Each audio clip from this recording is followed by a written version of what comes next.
Yeah. Well, Welcome to Port Affair. Port Affair, the best surf podcast, the only surf podcast, the only surf podcast I listen to, or the only surf podcast I'm on. I'm Matt Hill. That's Dave Dave Brackenoff. Dave, Port Affair, what do you say? I'm saying fair. The waves aren't particularly amazing, but no, dude, did you took the longboard out the other day? Had a good time. Dude, I surfed yesterday and today. Port Affair. I would err on the poor side. It's barely writable.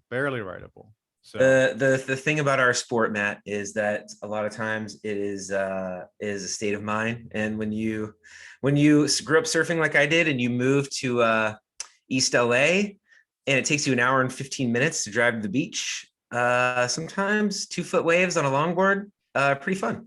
Oh no. So I often think about how when we grew up, we would check like 18 spots. We would go here, we check there, check over here. Oh, I don't know. Then sometimes we just go home. Like half the time we just be like, it doesn't look good. Let's go home. Oh my God. That is no longer an option. If I drive to the beach, it doesn't matter. I honestly don't even look at it. I drive to wherever I'm going to surf. I check the Surfline cam if it looks whatever, I drive there. I just put my wetsuit on and go. I don't even, there's no not going out because it takes so long to get there. Okay. First of all, totally agree. But I have a caveat, or like my little add to that. I still will get out of my car and walk up to the cliff line and look at it and be like, yeah. And just, as if I was still a local and like was going to maybe just be like, oh, I'll come back like 2 hours later when the tide's better. I get out of my car and I put my wetsuit on and I go surf. If I'm driving an hour and a half or an hour and 15 minutes, like my ass is getting in the water, period. Never happens. All right. Yeah. Let's start with, last time we talked, it was the middle of the Margaret River Pro that has since ended.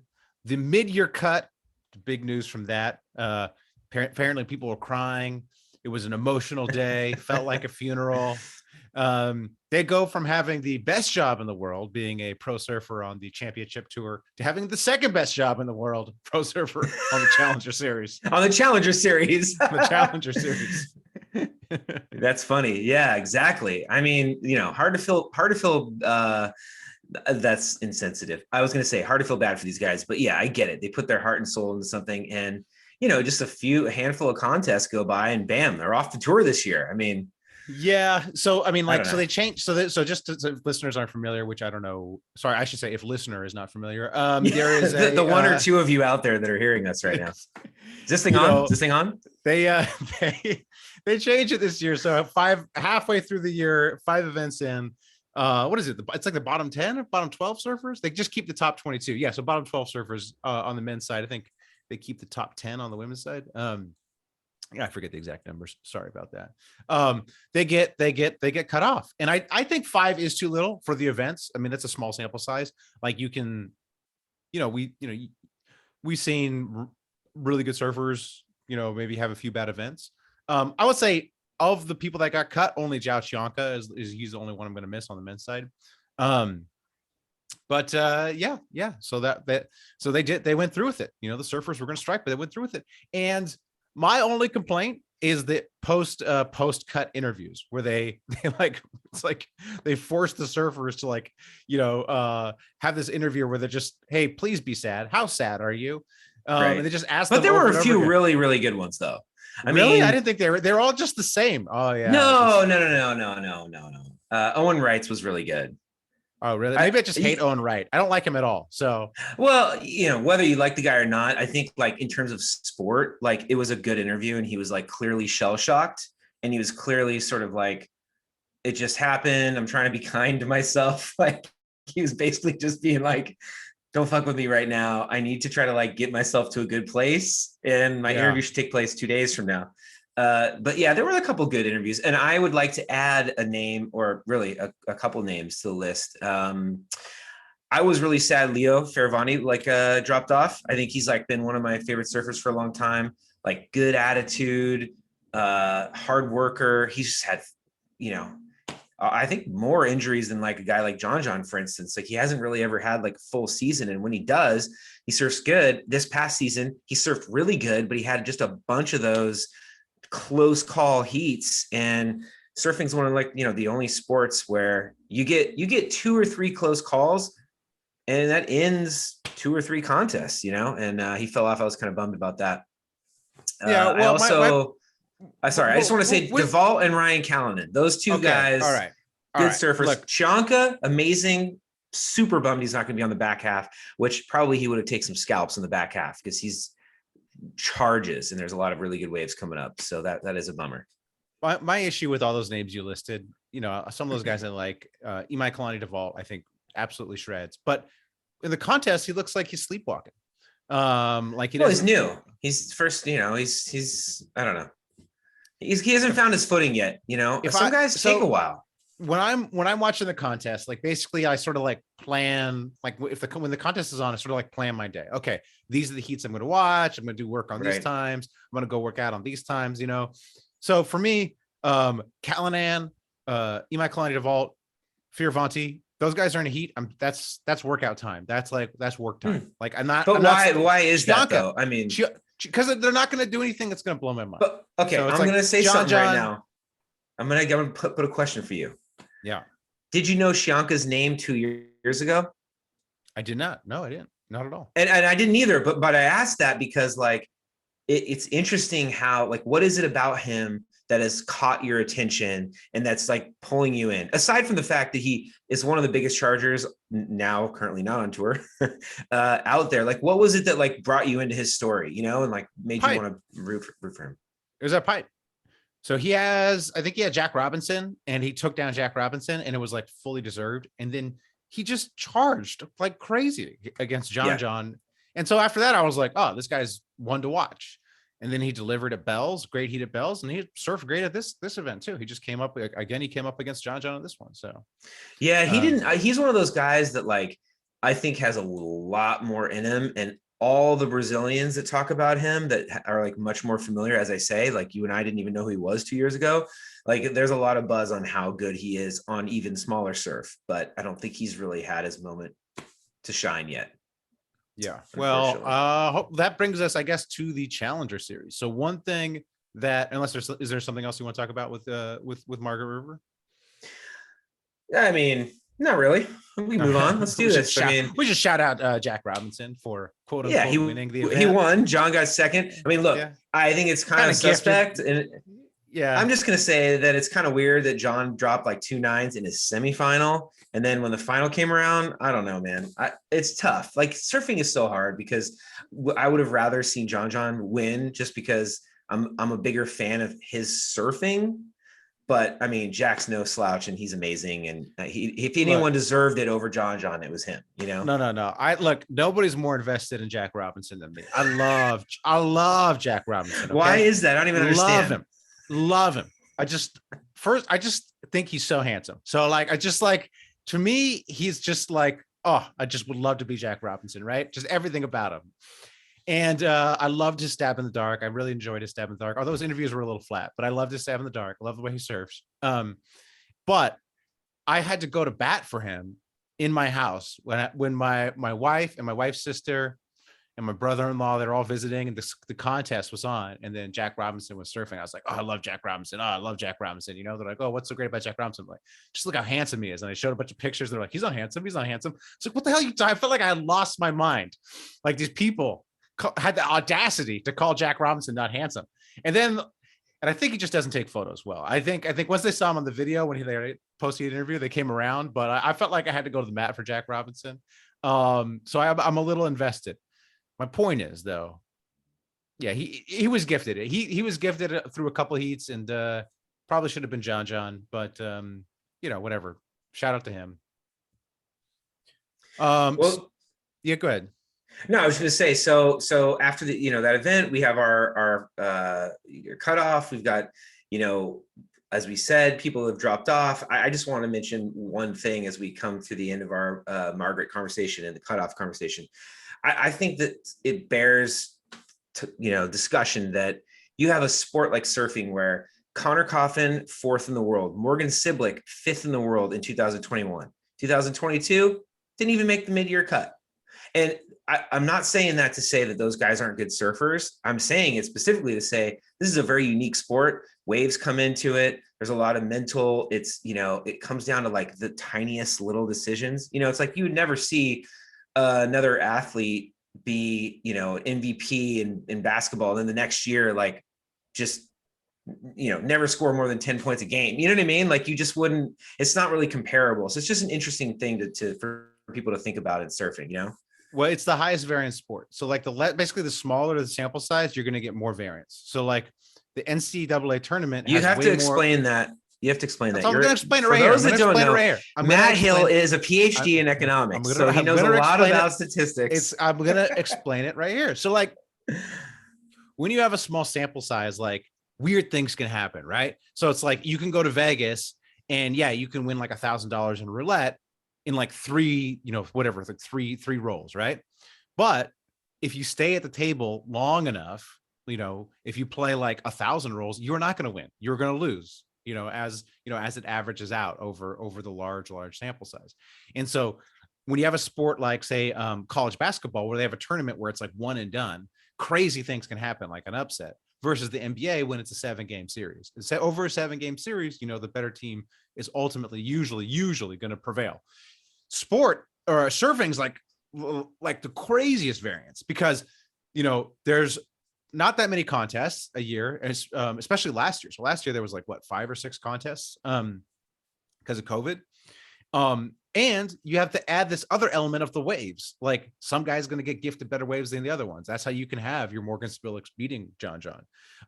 So it's just like, it's like variance on steroids. So you can get crazy outcomes. And I think, especially last year because of COVID, that's like, to me, Connor Coughlin and Morgan Spillix like falling off wasn't like, that's more, they're probably not that bad, but they're not as good as they were last year. Like last year, they just overperformed because of, some they just, it was small sample size. So, but obviously after Make or Break, I love Morgan Spillix. So, but maybe too many pints if we're to judge Make or Break. Oh my gosh, that's his issue.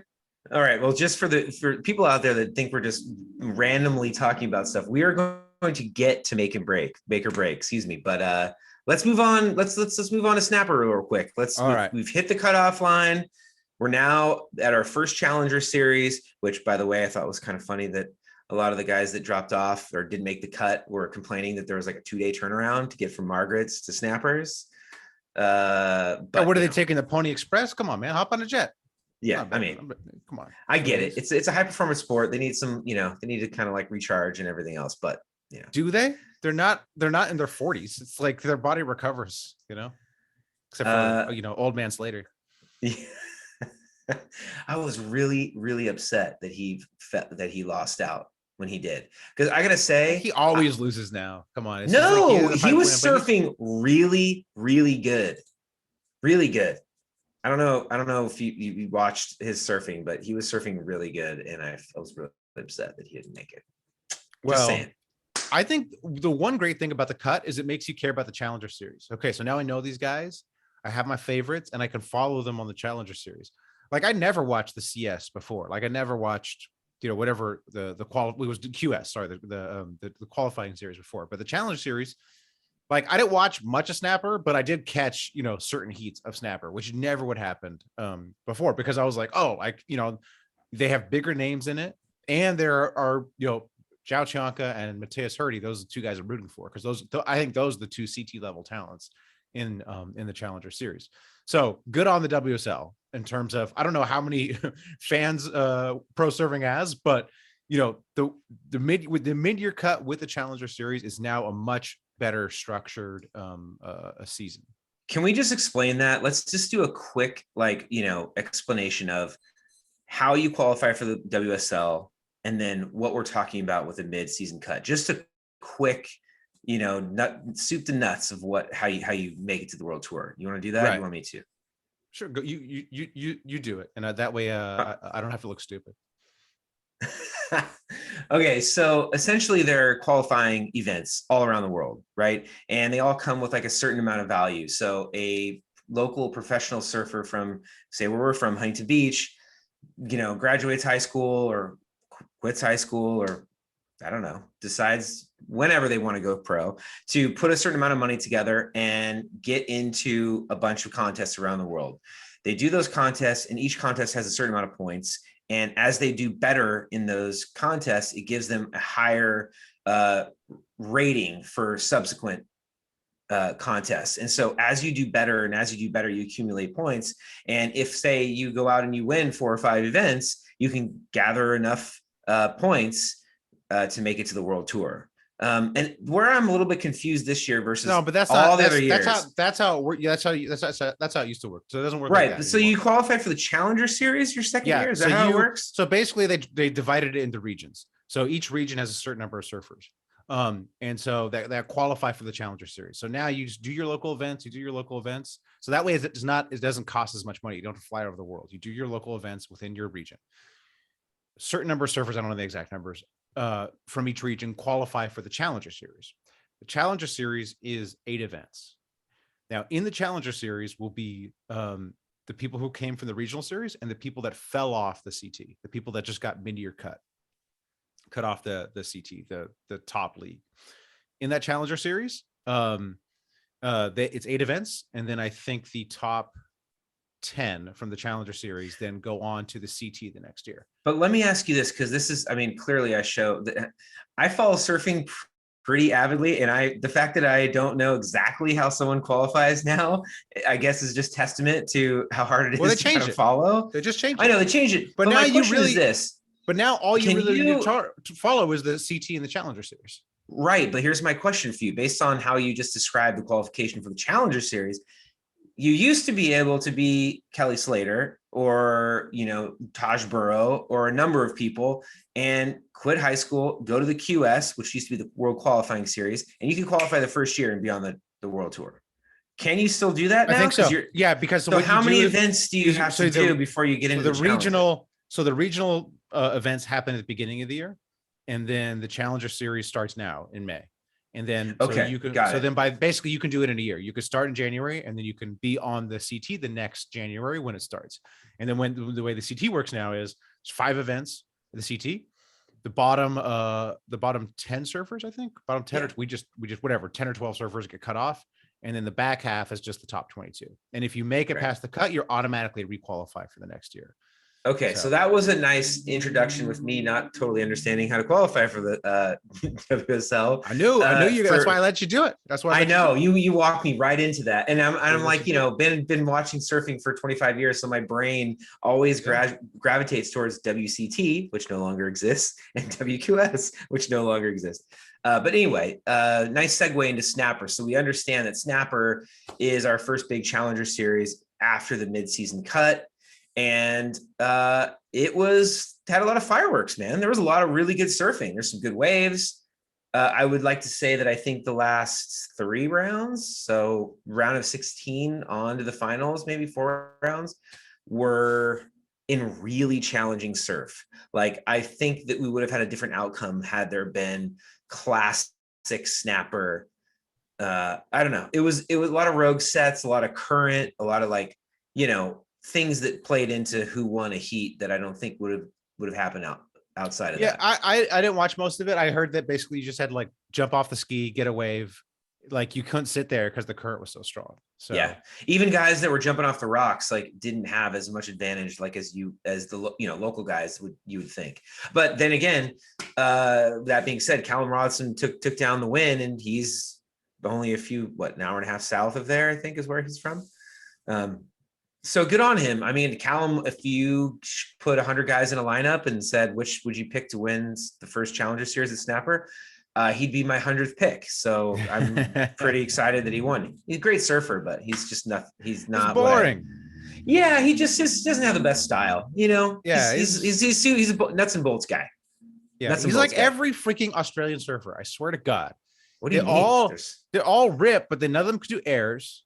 And they're just not particularly outstanding. They're all solid, but they're not going to blow your mind. What are you talking about? Okay, first of all, who are the air guys besides Chippa Wilson? Okay, Julian Wilson used to be one of the best airlists in the world, and then he like changed his surfing as he got older. I mean, look, if we're going to talk about this conversation, Jordy Wilson used to. Sorry, Jesus, Jordy Smith. Jordy Smith. He's South African. He's not Australian. I'm talking about guys that used to be big aerialists and then moved into a different style of surfing as they've like progressed. Mick Fanning was never a big air guy, but even Joel Parkinson used to do a lot more airs when he was younger. None of these guys. My point is like if you want to be a world title threat, you have to have an air game. None of these guys have an air game. Jack Robinson is the closest. He has a pretty decent air game. He's not as good as the Brazilians, but that's the only reason why he's an actual world title threat is he has an air game. So I don't know what's going on down there in Australia, but throw some rotors. Come on, guys. Well, I mean, it's probably because all they have is these like really groomed, beautiful point breaks everywhere. Just trying to. Yeah, well, I don't know what it is, but like my point is like that's their Achilles heel. That's why they're not winning. They don't have the air game. Like a guy like if Ethan Ewing had like a crazy air game, like forget about it. Yeah. Oh my God, we're just going off on a tangent right now. Ethan Ewing. I mean. Could you have a better style on tour? I mean, I honestly think best style outside of John doing those crazy down carves at like any 10-foot wave, just insert 10-foot wave name there. Like he probably has the best style and technique on tour besides those down carves that John does on big waves, in my opinion. Yeah. Absolutely. I don't think anybody even comes close. Yeah. Can we talk about like a couple? Yeah, go ahead. Choice events at Snapper. A couple for me. The first one is Nolan Raposa surfed so well, and I have to like kind of eat my words because you and I have had some like conversations prior to this where I kind of thought, what is this guy doing trying to get on tour? He had full deck patch. He was like a throwback to Christian Fletcher and kind of had like a wide style. I didn't think he was that good really, but damn, take the deck patch off a guy's board and give him a Paizel shaper. All of a sudden, guy's just ripping. I mean, he was almost unstoppable until he was stopped. Did really well. It was very impressive. I just want to throw that out there because man, I really became a believer in his surfing. Oh, well, shout out to the gentleman from, I believe he's from Long Beach or something. So Seal Beach, I think. He's from Seal. Okay. Yeah. Somewhere north. And I'll shout out Katie Simmers. I caught some of her heats and she's a world title threat. So she's an example of somebody I would like to mention as just being a new breed of surfer on the women's tour. Like some of the turns she's doing, I'm sorry, Steph Gilmore could never do some of those turns. 7-time world champion, rips, wonderful cutback, wonderful carve, great style. Could not go top to bottom like her. Just couldn't do it. And did you see the article? Did you see the article on Stab where she's talking about surfing there before the event and like just getting hassled by the locals? Oh, dude, the locals really just not letting her have any waves, yelling at her. Just being, mean, angry, grumpy 50-year-olds to this young 16-year-old who surfs better than them. Like, so I forget the quote exactly, but some local was like, "Take all those Red Bulls and shove it up your ass." Wow, that's the kind of thing where like, I'd like to see someone like her, give like Mick Fanning a call or somebody a call, like through their contacts on the tour and be like, hey, paddle me out at Snappers, these idiots, It's so interesting how these things work. It's all done via sponsors. So she's O'Neill. And so Soli Bailey was the guy who was apparently, kind of blocking for her or like, hey, she's cool. And then apparently she just got fed up with Snapper and just bailed and went to hang out with Russell Bierkier for a while and surf some crazy waves. So which I believe he's in O'Neill too. So that is a little bit frustrating to me. It's just kind of weird how it's a little, but. I get it. Localism exists everywhere. Deal with it. But I mean, I don't know. You gotta be able to get out there and sit in line and get a wave. I guess, I would say Snapper was probably the most competitive surf spot in the world in terms of the amount of good surfers in a small space. I've seen footage of it and I'm just like, why would you ever paddle out there? Like, I don't even what are you going to do? Just sit? It doesn't look fun to me. I mean, like the only equivalent we have around here is Malibu or lowers. The difference though at Malibu is like the worst guy out, it wasn't on the world tour for like 8 years. I know. Like, I mean, But it's no, like, yeah, like it's the breeding ground of like the best surfers in all of Australia, Yeah, which basically yeah, means the whole world, you know? It's yeah, like and pipe. then It's like like being at pipe. there's like footage of snappers where it's like okay, former CT guy takes off, gets barreled, he gets dropped in by another former CT guy, then another former CT guy drops in on him, and they're just barrel after barrel, and you're just like, okay, yeah, why am I paddling out there? Yeah, like at Malibu, if you rip, you could just drop into people at Malibu. And trestles is like enough of a open playing field that you could probably still get waves. I don't know, I haven't surfed trestles in years, so but yeah. Yeah, that's really funny. So just going back to a couple of like headlines from Snapper. If we're talking about the cutoff line, we're talking about, people that dropped off and now, are essentially trying to requalify. I was impressed. Leo Fioravanti, Connor Coffin, both made it to quarterfinals, which I thought was, like a telling thing. Like, here are these two. There is a difference between the WSL surfers and the Challenger Series surfers. There is a certain level of caliber that you can just see in the water, like they're just more powerful top to bottom. They link their turns better. It's just a simple fact of skill and, I guess, what would you say, experience. I mean, those guys are going to make it through more rounds, and I was impressed by both of them going to the quarters in this event, showing that I mean, those guys have experience. And it's shout out to them because they're not from Snapper. I mean, Leo's from Portugal, and then I forget where's Connor from. I can't remember where Connor's from. He comes from the crystal clear waves of Tahiti to the challenging waves of backdoor Hawaii, North Shore Hawaii. I think he's from the 805, Matt. Yeah, he is. If I see that advertisement one more time, opposite effect. Opposite effect. Oh my Never, God. ever buying 805 again. All right. Your favorite G-Land? subject? No. How could you possibly skip the interview during Snapper with Gabe Medina? Wait, was that during Snapper or Margs? I saw him during Margs, but did he have it was Snapper that we took, because remember he was like, oh, so upset the Chanka fell off. It was at Snapper. No, it was Margs. It was post the cutoff. It was during the best heat of the day. Oh, was that Toledo. What it was? They ruined the best heat of the day. It was like Toledo versus Ethan Ewing, and they're like, oh my God, you're absolutely right. And it was like, I'm interested in what Gabe Medina has to say, but like also this seems to be like the best heat going on right now. Okay, wait, let's back up because I made a mistake introducing this conversation. So for the three people that are listening to this podcast, during Margaret River, which I thought was during Snapper, that they often have surfers call in and give either commentary or what they're doing now or whatever. So they had Gabe Medina call in and basically confirm that he's coming back for the second half of the WSL. And you could not possibly have created a person that is more confident with how they're going to do on the world tour, to the point where he doesn't even know people's names on tour. He was like, I think my friends told me the guy's name is the best Callum Robson. He's really good. Like he doesn't even know who's on the tour with him. Yeah. They're like, I multiple times he was like, yeah, my friend said that this guy was serving well. What are you doing, Gabby? Seriously. Just hanging with Neymar.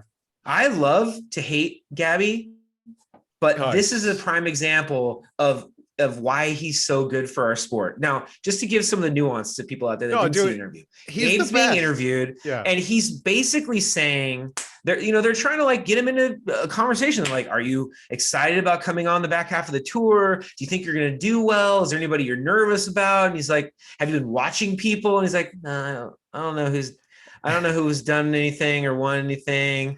Yeah, he essentially is like, the few contests that are left, I'm going to win 2 or 3 of them. I'm going to qualify for the top 5, and I'll probably either be first or second in the world, is essentially what the guy was saying.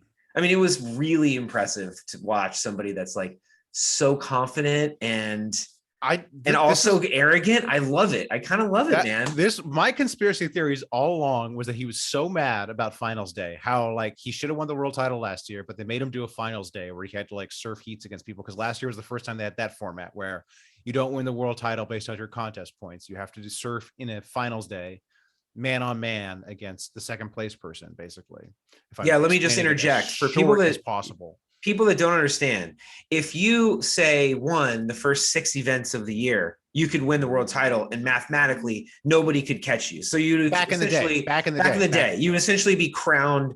There are many times where Kelly Slater would win way before Pipe, which used to be the last event of the year. He would win like in France or wherever, and last year, was the first year they changed it so that you essentially qualify to be in the top 5. Once you make the top 5, it's, you have like this bracket where the 5th place person goes against the 4th place person. And then the winner of that goes against the 3rd place. Winner of that goes against 2nd place. Winner of that goes against the 1st place. And so Matt is saying that he was pissed that essentially mathematically he should have just already won the world title. And it was like, he was so far ahead last year. Like it was like a record about how, he was so multiple interviews. He just shat on finals day. He was like, I don't think I should be here. I don't think we should be doing this. I don't think it's a good idea, but I'll do it, And then he just stomped Felipe Toledo in the finals, 2 heats, did backflip, and was just like, all right, can I have my title finally? Anyways, I postulate that he was so mad about that he was like, fine, look, if it's just all about finals day, I'll just surf enough contests to get in the top 5. Then that's what we're going to do. I'll just surf enough contests to get in the top 5. So I think he was just like, I'll take the first half of the year off. I'll surf the second half. I'll make enough. I'll make it to the top 5. Although I think Stab ran the numbers, and I think mathematically it's actually kind of a long shot for him to make the top 5. But if he wins every event, I'm sure he'll be in the top 5. He's not gonna not win at least 1, if not 2 of the next 5. Well, there's like Chopu and G-Land, which are basically like tailor-made for him. Like there's nobody who can touch him. And it's like Owen Wright was like the only guy who was like, he's a goofy who's like, good in big waves. Oh, guess what? Not on the tour. So by the way, in that same interview that I was just talking about at Margaret's, they were asking him about G-Land, which is like, where he's going to be surfing.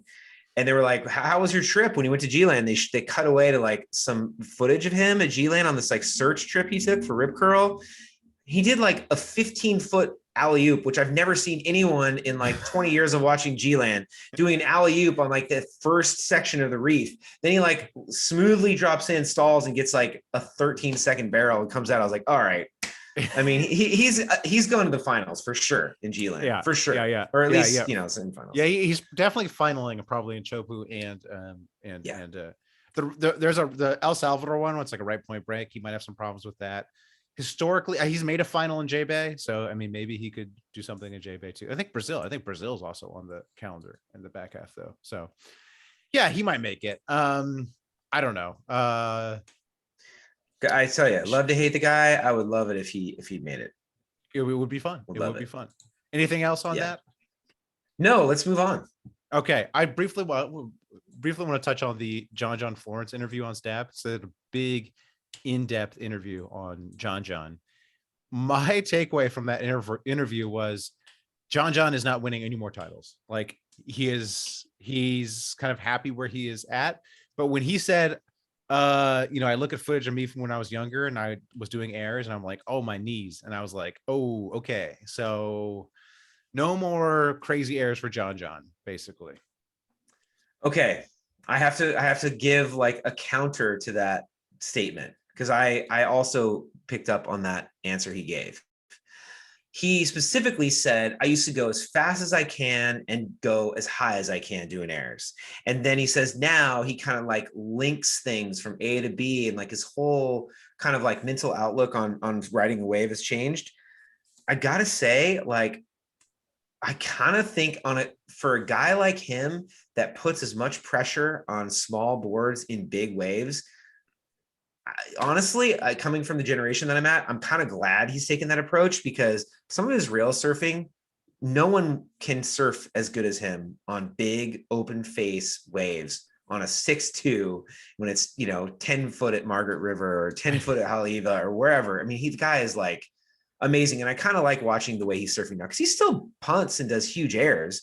It's just not quite as reckless as he used to be, I guess. Yeah. I love in the interview where he's like, I like to ride the shortest board possible. He's like, I need to get this board so short. I'm like, you are a psychopath. Like what? He's like, I need to, as big as Haleiwa is, wherever Margs pumping, give me the shortest board I could ride. Okay. All right, John. He's like on obviously another level. Yeah, he's a totally different level. And I love it when people are like, you know, like the Paizel Ghost that he surfs at at Margs, you know, the famous board model, his famous board model. I love how like regular, it's like one of the best selling board models in the world. Like, who are these people? You know what it is? It's the board. You know what? If I had a Paizel Ghost, I could surf just like that. I'm like, what? These people are delusional. Surfers are delusional. Like the last thing I want is a Paizel Ghost. Like there's no freaking way I could ever like bog on it. So all right, let me just throw this out there. do you have a Paizel Ghost, Dave? Is there a Paizel Ghost behind you? Yeah, there's one. I had a Saku shaped like a mock-up of one. Okay. Yeah, a copy.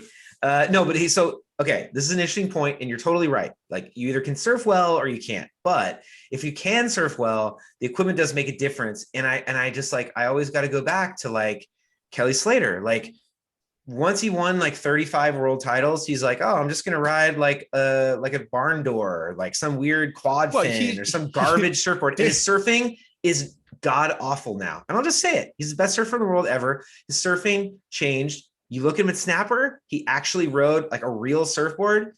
Wasn't it like a 5-fin? Yeah, but it wasn't like 3 or 4 inches too short. It wasn't like some weird like foil coming off the back. Like he rode like a pretty standard board that he's ridden there for like 6 or 7 years or something.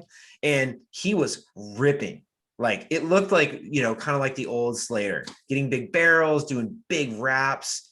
Like the board matters, man. And I think some of these people, they want to like experiment on stuff and it just really changes their surfing, I think, for the worse. But also conversely, to your point, yes, no one's going to get a Paizel and down carve at Margaret River like John, but hey, man, you got to get, you know, the best thing you can to try to make your surfing good, right? Yeah, whatever makes you happy, you know, like just you know, don't be rocking the Jack Robinson clothes and think you're gonna look like Jack Robinson. It's not gonna work out for you. You really brought that back. Nice to bring that around. All right, let's talk about make or break. Let's do it. Episode 2. We talked about episode 1 last time. We briefly touched on 2 as well. We talked about like the rookies a little bit, but not in depth. But episode 2 is the Brazilian Storm. We talked a little about episode 3. Sorry, in our last cast. Episode 2 is basically Italo and Gabby is following mostly those two guys. Yeah, I thought it was excellent. I thought it was, you know, fantastic. It made me want to see more on the Brazilian Storm. Like it made me, there should be like a full, and I think maybe there's a full on movie coming out at one point, but it'd be nice to have like a big, okay, what's the history? You know, how do these guys get into surfing? Like who are the pioneers or like Nico Patarats or whatever. And just sort of bigger history on like surf culture in Brazil and like, you know, how it's taken off. But mostly the episode focuses on Gabby and Italo and, you know, their rivalry where Italo beat him in 2019 at Pipe to win the title. And sort of like, I don't know, they're different. As someone who's followed the WSL for however many years now, 5 years, 6 years, it sort of recast both of them. It made you see them in a different light. I don't know if you felt that way. I agree. I was surprised because I think I had previously said I was a little bit underwhelmed by episode 1 of Make or Break. I thought 2 was where it started to like kind of find its feet a little bit. Like I really enjoyed. I've seen the whole series, so I don't want to give away things that happen later. But I think that it really shed some light on like how focused Gabe is and how focused Italo is, but in 2 completely different ways. It's very interesting. Like, you know, just looking at any sport, you know, in this case, obviously surfing, like, you know, to have 2 people that want the same thing and dedicate their whole lives to it, but have a completely different like way they go about it. You know, like Gabe is icy and cold and sort of like calculated and like willing to do just about anything it takes. And also he's just phenomenal talent and kind of like, whereas like, I think Italo similarly talented, but has like this flare of energy and charisma that's a little different than Gabe's. Like it's just an interesting rivalry. Yeah. Like, you know, basically like Gabby's icy and then Italo's fiery. And Italo seems like he like loves surfing. And there's all these stories about him like just surfing all day. He's the first guy at the beach. And what's fascinating about the episode is if you watch the episode, it's very much casting Gabby as the good guy and Italo as the villain. Or Yeah, I mean, they certainly like talk to his like, manservant that travels around with him and like cooks some food, and they yeah, got a couple like, the I mean, Italo that was, manservant. dude. I mean, honestly, I couldn't help but watch that and be like, oh, Italo's kind of a dick. Like he just got this guy like You does whatever he wants from him. you take it? Is that you taking that job? Someone offers you the manservant, Italo Ferreira. Are you doing that job, Dave? When I'm in my Film him? 20s, hell yeah. When I'm in my 20s, in my 40s with my family, no, but yeah, sure. I mean, I don't know. They did a good job of that. I think you hit the nail on the head, because I really do think that Italo is probably a hell of a lot nicer than he came off in this episode, personally. And I'm sure Gabby is too, but it was a really good but contrast. from a surf fan perspective, you got to rewind to 2019. And so in 2019, you have Gabby going into that pipe final, the big bad guy. He had like burned Kyle Belly in like 2 events. Like he burned him twice, just fucking with Kyle Belly, poor Kyle Belly. Alessa Kuzan had like left him. He's sad. And Gabby's just like burning him in contests. Like he burns him in Portugal and like loses points, basically, messes with his world title chances, and then he burns him in pipe just because he can, like just because he can burn him and still advance. So Gabby's being a dick. Gabby's always icy. Gabby's always arrogant. So that's Gabby as we surf fans view him in 2019. He's great, but he's an arrogant asshole, right? Italo comes from utter poverty, learned how to surf on the top of an ice chest. Like that's all they had money for. He just loves surfing. He's passionate about surfing, and he makes it all the way to that pipe event. He's vying for the world title against the big bad Gabriel Medina. And Italo is just, the local, poor kid who's made it, and he's there with his beautiful girlfriend, and he's just, the underdog, and then he wins it. That's 2019. And then you go to this make or break, and it's like, girlfriend's gone. Italo's, looking for girls. He's like, oh, we can't talk about girls on camera. He's like shushing his little manservant. Don't talk about the girls. He's on Instagram. Like he's just on Instagram constantly, just liking like hot, like just pounding the like button on like hot girls pictures. He's like talking about waves. The more waves I catch, the more waves I can break. It's just like a totally like, it's just, if you just saw this, you would never believe that story I told you from 2019. You'd be like, who is this? He makes his manservant dye his hair blonde, just like him. Did you see that? Like they both have dark hair, and then when Italo has blonde hair, all of a sudden the manservant also has. This is a monster. This is some Liberace shit from Italo. All right, well, let me just jump in here, because let's just go back to the basics of this episode. It's essentially an episode about the Brazilian Storm. The one thing that I understand, this company is not going to like do, a documentary on the history of every aspect of it, but I just want to give a little groundwork for people listening. Gabe Medina's the first Brazilian to ever win a world title in 2014, age 20. Like, whatever you want to say about Gabe and like his dark horse, and he's, like the villain everybody loves, the guy trailblazed, age 20, first Brazilian world title. I mean, damn, right? Then shortly after that, you have the next year, Adrian de Souza wins the world title. So you have 2 Brazilians win back to back, which is really amazing.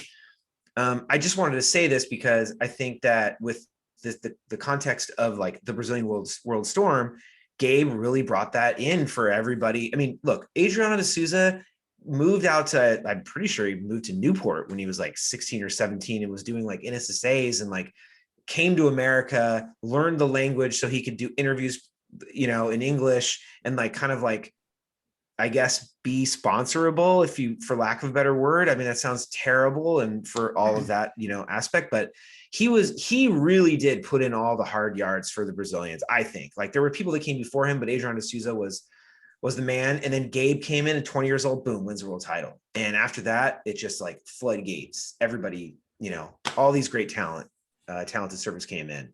And I know that they only focus on Italo and Gabe, but I mean, so many great surfers in that group. You have all the Pupos, you have Jadson Andre, who's been struggling as of late, but he won events when he came on. I think he was a rookie in like same year as Gabe, right? 2014 or 2013. I mean, God, so many great Brazilians. Oh, Yagadora, I would say, of course. Yeah, they just didn't get featured. No, I Yeah, mean no, they kept the focus. They kept the focus on Gabe versus yeah, Ego. no, it was good. It was good. I just wanted to give a little background to that, just to, one Let's of the things see. I really loved was Andy King. I mean, Kingy, dude, you gotta love his backstory. I mean, God, uh, the one thing about Make or Break that's really cool, and I wish they would do more of, is the supporting characters of surfing. Sometimes are more interesting than the people in the spotlight. Like I thought Kingy's story about getting beat up and losing his hearing and equilibrium, and then becoming a coach and whatever else he became after he lost his ability to try to become a professional surfer was like the most compelling story in the episode to me personally. Yeah, I no, thought I it was mean so interesting. and it was beautiful because you have this guy who was a pro surfer, gets beat up outside of a nightclub, loses his hearing, loses equilibrium, so he can't be a pro surfer anymore, or at that level. And he's like, I want to be a coach because I don't want people to waste their potential. Basically, like I never got to reach my potential because of this accident. Beautiful story. Kingy's great in the interviews. What I would say is, why wasn't the WSL doing this like last year? They gave us the backstory, but you need a video. You need him telling the backstory. Yeah. So anyways, but we've touched on that before. Kingy reminds me a lot of Rodney Mullen. I don't know if you ever seen Rodney Mullen interviewed. Yeah, of course. I just watched Did you watch the documentary that just came out? The Tony Hawk one? Yeah, dude. Was not a fan. Was not a fan.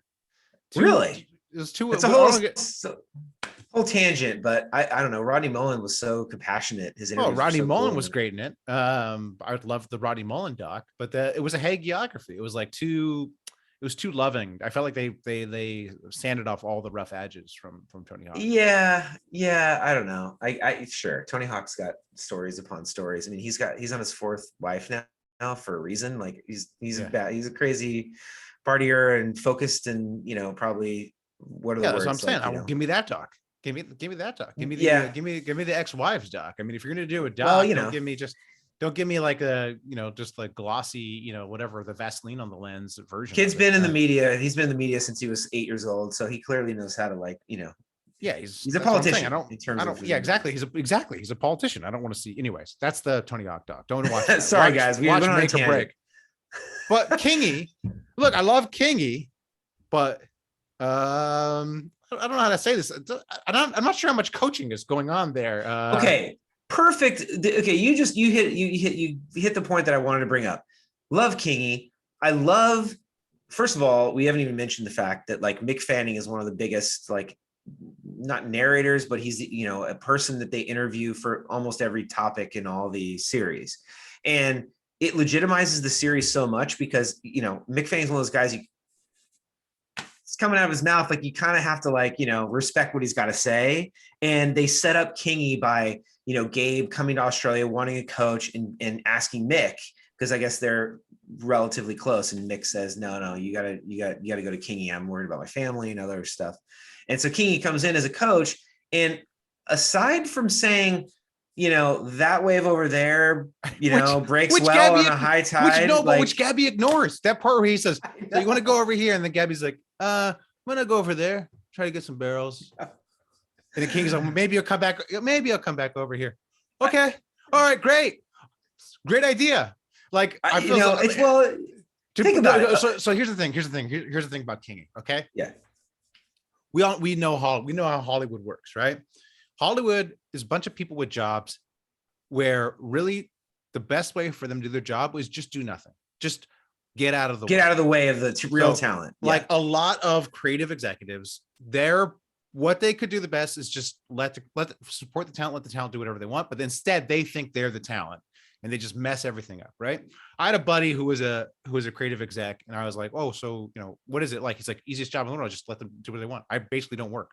And he's like, and I honestly think that's the best. And I'm like, wow, you're the one executive who gets out of the way. That's what Kingy's like, dude, this dude is like the best surfer. Like what am I doing? I don't need to, I'm just going to hang out with Yasmin and we're just going to have fun and I'm going to cheer. I mean, so maybe credit to him to recognize like Gabby didn't really need a coach. Gabby just wanted somebody around, basically, like just a buddy, Yeah.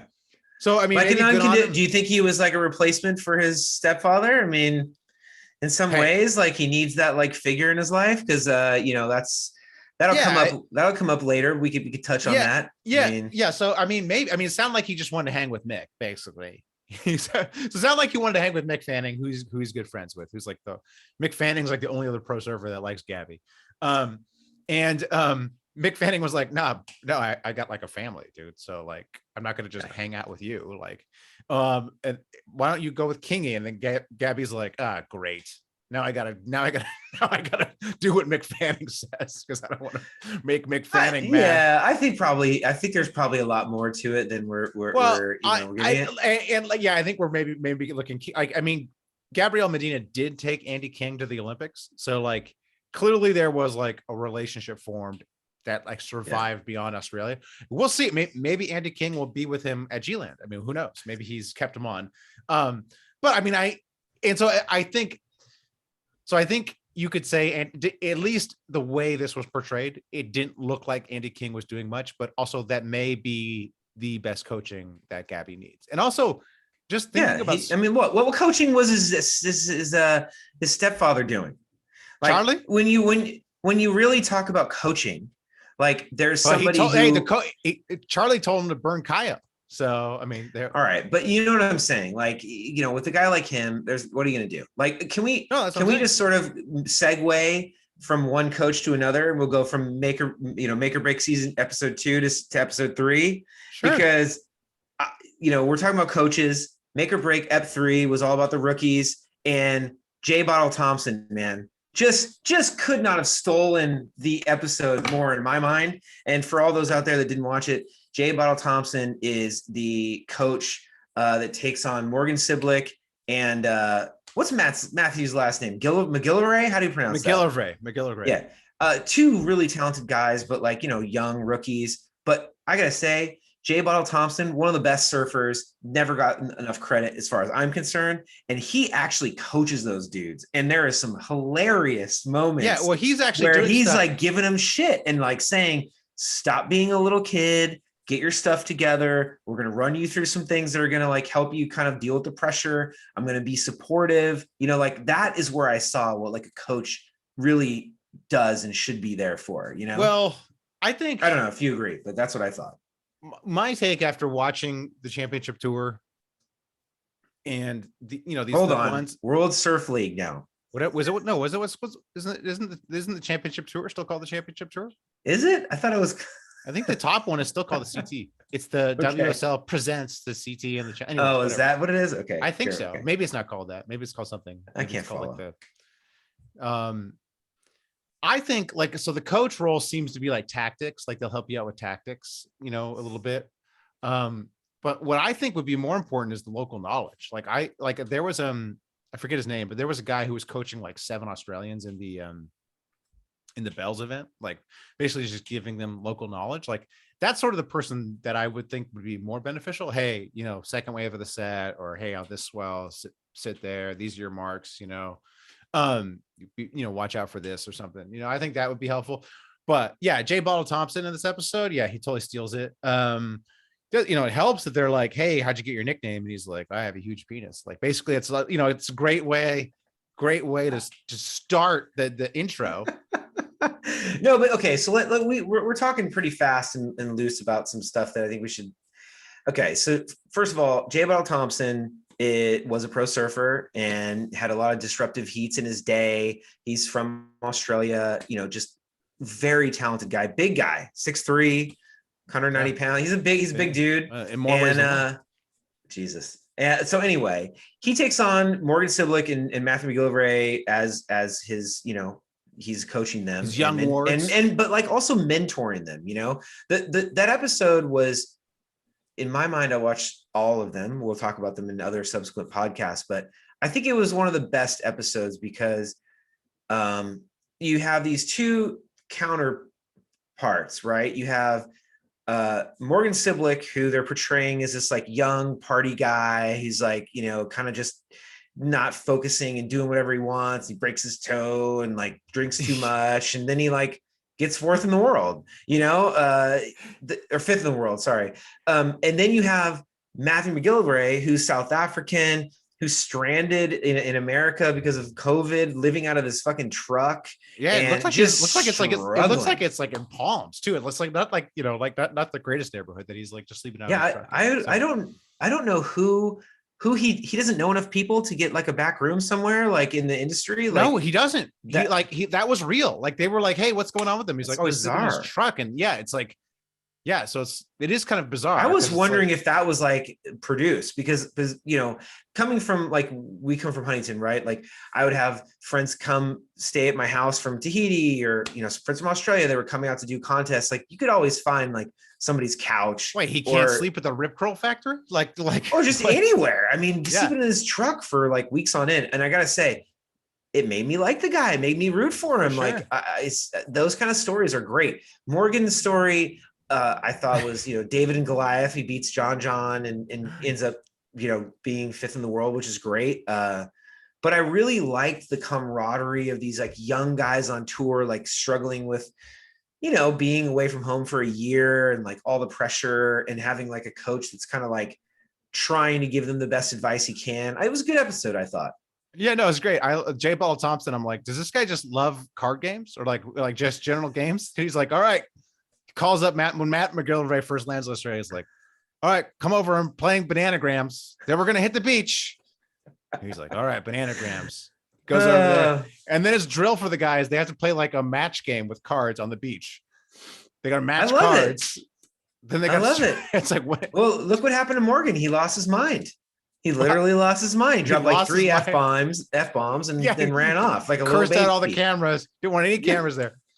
Morgan, hey, let me give you a little tip, Mr. Sbilic. All right, when you're like doing the card game at the beach and surfing, you look fine. You don't look bad. What you look bad is when you go to the football game and you drink like 8,000 beers, and he's like, man, it's just so tough being in my hometown because people are always like, you know, dragging me out to the pubs, and you know, you got all this stuff going on, and you see the footage.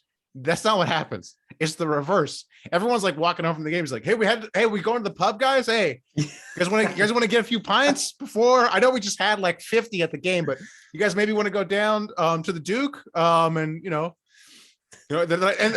like multiple people say to him, don't you got a contest tomorrow? Like multiple just regular Australians who are like waiting for him.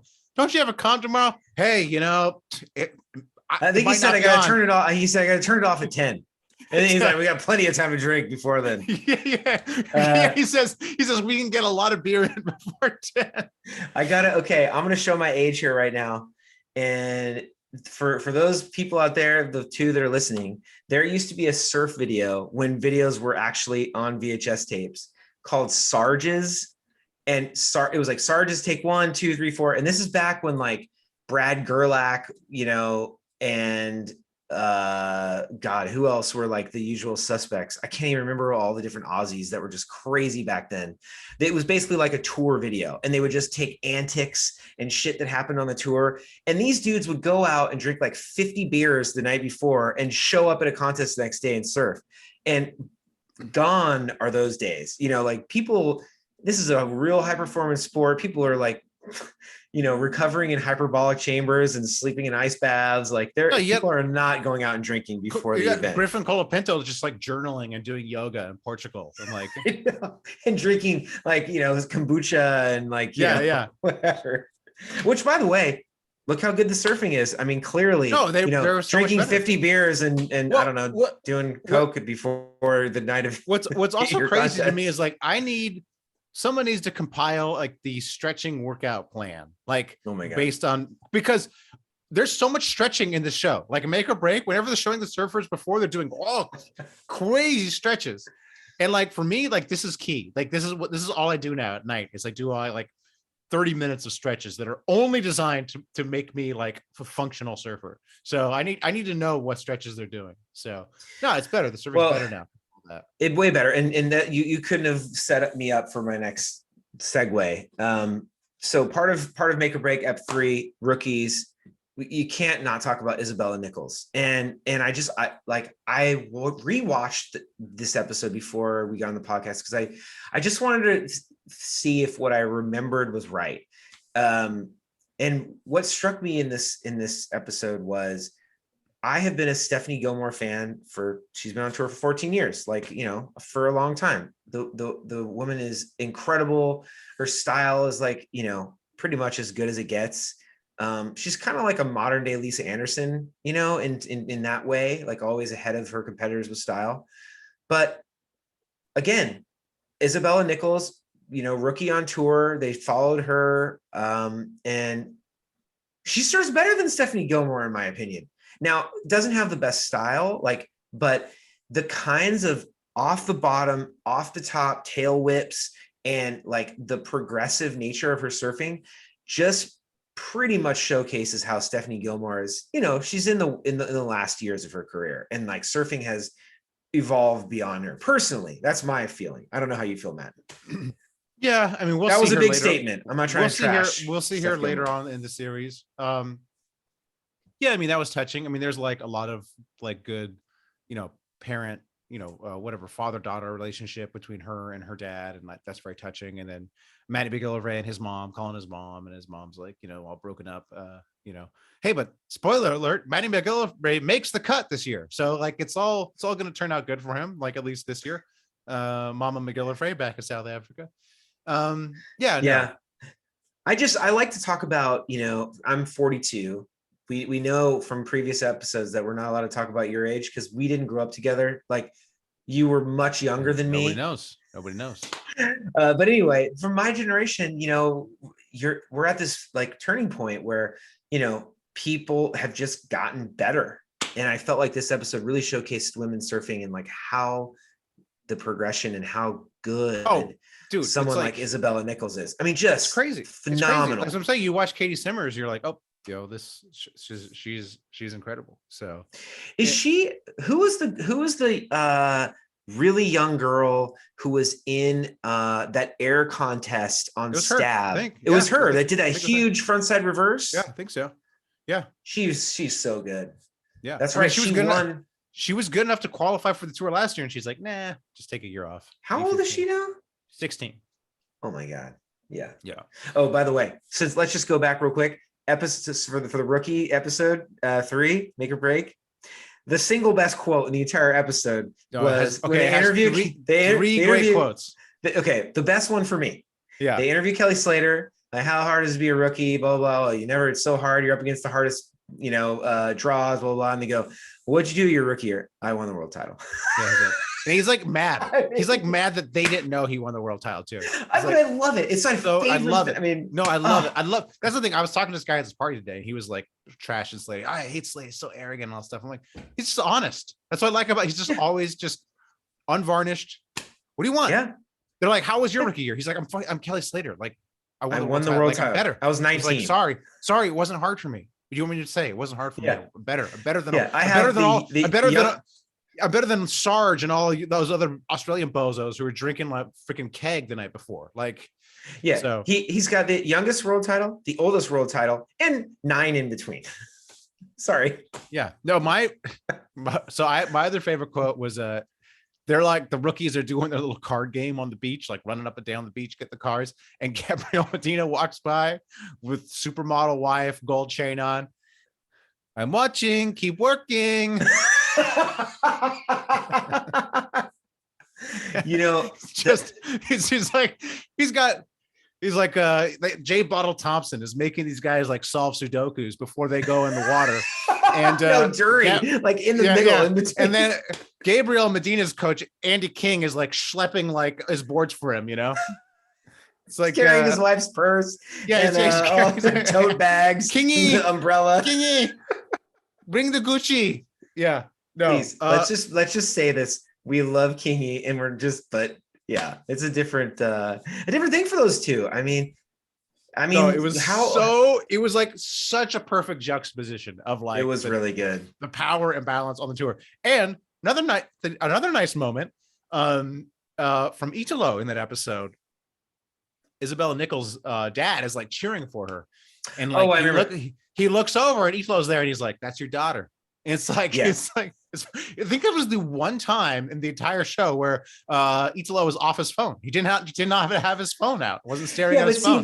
that just goes to how well of a job they did in episode 2 in like creating the two different, yin and yangs of Gabe and Italo, because he clearly is like a really nice dude and he's like supportive and he's watching other heats and Well, you know what I mean? Like you know what? I had actually heard though that Italo had a perception of being a nice dude, but it's not that he's not nice, but he's actually more like Gabby than people had thought. Like he was pretty aloof. Like he kind of had his crew and was kind of off to the side.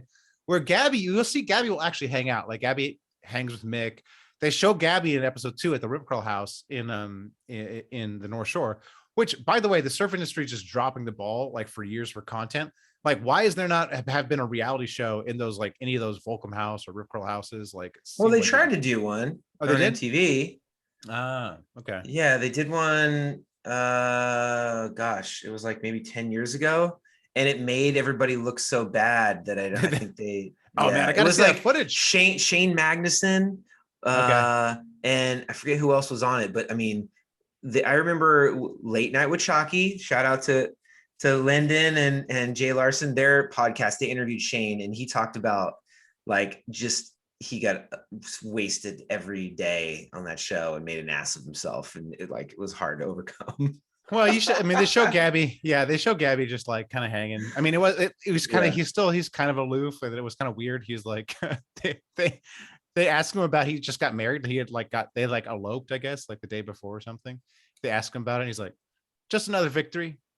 Yeah. Okay. Yeah, I saw that. Okay. Yeah, I saw that. Okay, flawless victory. That's how I describe my marriage. Yeah, just another victory. Yeah. Anyways, well, I gotta say rounding out this episode, this podcast, I am very excited. I never thought I would admit this. I am very excited Gabby's coming back. I'm excited to see what he's gonna do. It's kind of cool story. Halfway through the year, he's coming back. But I got a question for you. Oh, okay. What's the question? Okay, this is a big question. So, major spoiler alert here. All right. So this you could learn this through the media, or you can learn this through, Make or Break. But I'm just going to go ahead and put this out there. Come to find out that a lot of the problems that Gabe has been going through, that have been publicized about why he didn't do the tour this year, comes to find out that apparently his biological father, that he was like somewhat estranged to, is coming back into his life. And there's turmoil between his stepfather and his mom and his dad. And obviously we don't know the details, right? It's just sort of loosely been reported on. So here is a tough question. I'm curious your opinion, Matt. Gabe got the wild card for this year. Why did he get it? Because he's having problems with his dad? Like, is that a valid reason? I do think it's valid. I think a lot of people complaining about this. So basically the way it works is there's one wild card for the back half of the season. Like the WSL can give it to whoever they want, And so your choices are, okay, they could theoretically give it to say like a Zhao Chianca, who they thought was good, I guess. Or they could give it to people coming off injuries. I think like Liam O'Brien was injured, Yago Dora. I don't know if Yago's all the way back. Yago got it for next year.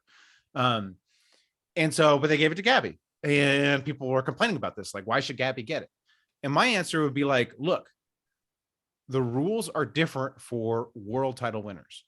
Like, to me, it honestly doesn't matter to me. Like, Slater would do this. Slater would take time off. Slater would skip contests. And it's like, he's won 3 world titles.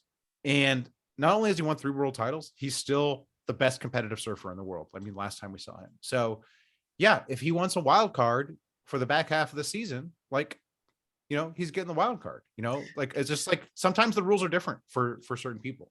Yeah. And that was kind of a trick question. I agree with you. I think it is ridiculous to not have the absolute best in the world competing for the world title. So I agree with you. I just wish there was a way to sort of, make it fair. But just have that be an exception. It's like, look, if like for whatever reason, John, Italo, Gabe, sorry, Kelly, but 5 years ago, Kelly, 10 years ago, Kelly, 20 years ago, Kelly falls off, those guys get to come back, and everybody else, there's a wild card. You know what I mean? It's sort of like, I know you can't really do that, but it's an interesting topic because you're right. It's sort of an unprecedented situation in terms of it. This is the first time they've cut. So it's like the wild cards for the back half. But I will say for previous years, that's sort of how it's worked. When there has been a wild card, if the if there's a world title winner in the wild card pool, they get it. Like De Souza got one, I think. And he's like the weakest world title winner there was. So if I'm not mistaken, and I could be, and please, like for the two listeners out there, if you want to like correct me or send us a message somehow. I don't even know where you could find this podcast, but if you can, it's my understanding that Rob Machado lost his wild card spot and then basically just quit the tour. And I think he was upset about it. And I think there was probably like a bunch of issues with how he filed or whatever else. But this is back when it was like very strict. And I think he had gotten second in the year before. Yeah. And I think it was after the famous like high five pipe slap, right? Yeah. So the way there's been like a deep dive on that, and I haven't listened to the deep dive or read. I know a deep dive on that exists. My understanding is basically Rob Machado didn't go plead his case. Like you sort of needed to play the game where you go like be there in person is what you're saying. Be there in person and plead the case. Yes. People that make the decision. But he was sort of like, I'm Rob Machado, or maybe he didn't know, or what, I don't know what happened. And there's sort of something we have to acknowledge is what behind the scenes, different sponsors are worth different. So Rip Curl like basically paid for the tour last year. Rip Curl sponsor like all the events. They're like all Rip Curl has like, they're like giving a lot of money to the World Surf League. So you may not think that's cool, but like if you're sponsored by Rip Curl, you get treated a little different too. So Gabby has the Rip Curl sponsorship. I'm sure whatever politicking needed to get done, Rip Curl did the politicking on Gabby's behalf. So what do you think? Where did Rip Curl get all this money? Because I don't know. In that recent surf interview from Stab with John Florence, I didn't realize that when he chose to leave Hurley and chose to go off on his own, I didn't realize that the biggest offer he got was from Rip Curl that he turned down. I found that interesting. I didn't know that. I found that tidbit very interesting because to me it seems like it's could be kind of weird to have both Gabby and John since they're sort of like rivals, To me, I read that because what John decided to do was start his own company. Right. Florence Marine X. Yeah.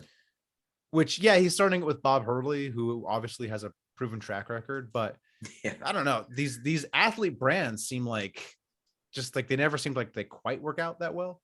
And Rip Curl just seems to be crushing it. You get to go on the search. There seems to be a lot of support. Right. And I would have just gone with Rip Curl. It seemed like it would make my life easier. Like I don't have to worry about like coming up with product lines and doing all that. Like you listen to Dane Reynolds being interviewed because Dane Reynolds has his line, Former. And it just sounds like a nightmare. It just sounds like I think the difference between Dane's line and John's line is Bob Hurley. I mean, I'm pretty sure Bob backed it with money and and personnel resources. I mean, I think Dane's literally running some of his distribution out of his garage. If I've heard correctly.